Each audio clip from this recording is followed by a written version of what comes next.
नमस्कार दोस्तों, आज हम लोग इस वीडियो में वेन डायग्राम के क्वेश्चन को सॉल्व करना सीखेंगे। तो चलिए शुरू करते हैं।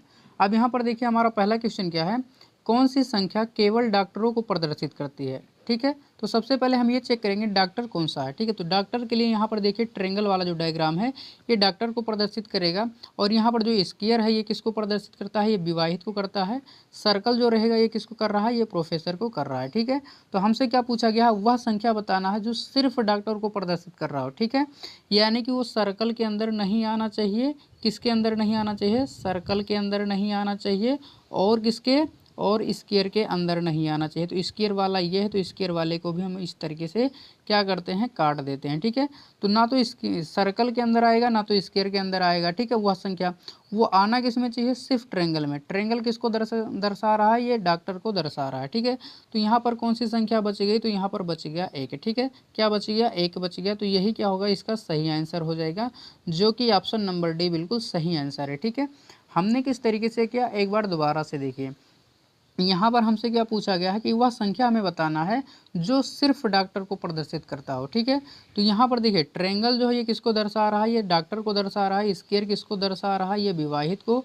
और सर्कल जो है ये प्रोफेसर को दर्शा रहा है। ठीक है, तो हमें वह संख्या बतानी जो सिर्फ ट्रेंगल के अंतर्गत आती हो, ना तो सर्कल में आए ना तो स्क्वायर में आए। तो हमने सर्कल वाले को भी इस तरीके से काट दिया, स्क्वायर वाले को भी इस तरीके से काट दिया जहाँ तक था स्क्वायर। ठीक है, उसके बाद बचा क्या, एक बच गया। तो यही संख्या क्या होगा, ये सिर्फ डॉक्टर को प्रदर्शित करेगा। तो ऑप्शन नंबर डी यहाँ पर क्या हो जाएगा, बिल्कुल सही आंसर हो जाएगा। ठीक है, चलिए देखते हैं अगला क्वेश्चन।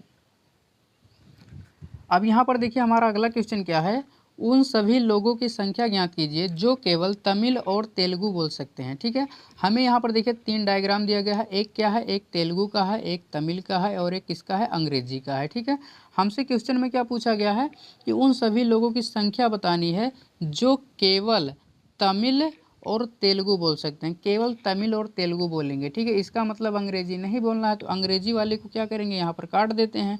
ठीक है, तो अंग्रेजी वाले को क्या करते हैं, यहाँ पर काटते हैं। तो यहाँ पर जो संख्या बच जाएगा वही क्या होगा, इसका सही आंसर हो जाएगा। तो अंग्रेजी वाले को हमने काट दिया, केवल तमिल और तेलुगु में आना चाहिए। तो इन दोनों में कौन सा कॉमन है, तो यहाँ पर देख सकते हैं यहाँ पर बच रहा है क्या, 12 बच रहा है। ठीक है, क्या बच रहा है, 12।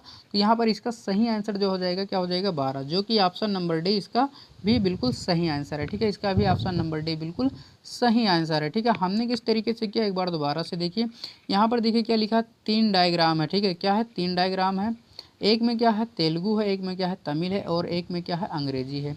हमें क्या बताना है, वह डायग्राम बताना है, सॉरी वह संख्या बताना है जो केवल तमिल और तेलुगु बोलते हैं। ठीक है, अंग्रेजी नहीं बोलते हैं। ठीक है, तो यहाँ पर अंग्रेजी वाले में नहीं आना चाहिए। तो यहाँ पर क्या करते हैं, अंग्रेजी वाले को इस तरीके से काट देंगे। अब इसके बाद जो संख्या बचे वो क्या होना चाहिए, तमिल में भी काम, सॉरी तेलुगु में और तमिल में दोनों में कॉमन होना चाहिए। तो तेलुगु वाला ये है, तमिल वाला ये है। यहाँ पर देखिए दोनों एक दूसरे को काट रहे हैं। ठीक है, तो यहाँ पर इसमें क्या कौन सी संख्या है, 12 है। तो यही इसका क्या हो जाएगा, सही आंसर हो जाएगा। ठीक है, चलिए देखते हैं अगला क्वेश्चन। अब यहाँ पर देखिए हमारा अगला क्वेश्चन क्या है, यहाँ पर क्या है, फल है, सेब है, संतरा है। इसके लिए हमें क्या बताना है, इसमें से सही डायग्राम कौन सा होगा। ठीक है, तो किस तरीके से करना है, अब यहाँ पर देखिए क्या है, फल है और क्या है, सेब है, संतरा है। ठीक है, देखिए सेब क्या है, ये अलग फल होगा। संतरा जो होगा ये अलग फल होगा। ठीक है, क्योंकि संतरा अलग है, सेब अलग है, लेकिन दोनों क्या है, दोनों हैं फल। ठीक है, क्या है, दोनों हैं फल। जहाँ भी इस तरीके से डायग्राम मिले वही क्या होगा, सही आंसर होगा। तो यहाँ पर अगर हम देखते हैं तो यहाँ पर ऑप्शन नंबर ए बिल्कुल सही आंसर है। ठीक है, ऑप्शन नंबर ए बिल्कुल सही आंसर है। ठीक है, किस तरीके से हमने किया, एक बार दोबारा से देखिए। यहाँ पर क्या था, सेब था, तो हमने सेब के लिए एक अलग डायग्राम बनाया। संतरा था, संतरा एक अलग फल है, उसको अलग डायग्राम बनाया। ठीक है, दोनों क्या है, दोनों फल हैं, तो दोनों फल के अंदर आ जाएंगे। तो यहाँ पर क्या होगा, ऑप्शन नंबर ए बिल्कुल सही आंसर हो जाएगा। ठीक है, चलिए देखते हैं अगला क्वेश्चन। अब यहाँ पर देखिए हमारा अगला क्वेश्चन क्या है, उन विद्यार्थियों की संख्या कितनी है जिन्होंने गणित तथा भौतिकी को चुना है पर स्पेनिश को नहीं। ठीक है, अब यहाँ पर देखिए, यहाँ पर भी तीन डायग्राम है। यहाँ पर क्या है, ये वाला क्या है, गणित का है, ये वाला क्या है, स्पेनिश का है, ये क्या है, अमेरिकी का है। ठीक है, हमसे क्या पूछा गया है, यहाँ पर क्या पूछा गया, उन विद्यार्थियों की संख्या निकालनी है जो गणित तथा भौतिकी यानी कि फिजिक्स को, यानी मैथ और फिजिक्स को चुनते हैं पर स्पेनिश को नहीं चुनते हैं। ठीक है, तो स्पेनिश वाला डायग्राम कौन सा है, ये वाला। तो स्पेनिश वाले को हम क्या करते हैं, काट देते हैं। ठीक है, स्पेनिश वाले को इस तरीके से हम काट देंगे। ठीक है, क्योंकि स्पेनिश को नहीं चुनते हैं तो स्पेनिश के अंतर्गत नहीं आना चाहिए, तो स्पेनिश को हम इस तरीके से काट देंगे। आना किस में चाहिए, मैथ में आना चाहिए और फिजिक्स में आना चाहिए। तो मैथ और फिजिक्स में एक ही संख्या कॉमन है, यहाँ पर क्या है, 12 है। क्या है, 12 है, तो यही इसका क्या होगा, सही आंसर हो जाएगा, जो कि ऑप्शन नंबर डी बिल्कुल सही आंसर है। ठीक है, हमने किस तरीके से किया, एक बार दोबारा से देखिए। यहाँ पर क्या लिखा था, यहाँ पर पूछा गया था मैथ और फिजिक्स, यानी कि ऐसी संख्या बतानी है जो मैथ और फिजिक्स दोनों में हो लेकिन स्पेनिश में ना हो। तो स्पेनिश वाला ये है, तो स्पेनिश को क्या करेंगे, इस तरीके से हम लोग काट देते हैं। अब देखिए मैथ और फिजिक्स में हम देख लेते हैं कौन सी संख्या कॉमन है। तो यहाँ पर देखिए ये फिजिक्स का डायग्राम है और ये क्या है, मैथ का। दोनों में कॉमन क्या है, यहाँ पर 12, तो यही इसका सही आंसर हो जाएगा। ठीक है, चलिए देखते हैं अगला क्वेश्चन।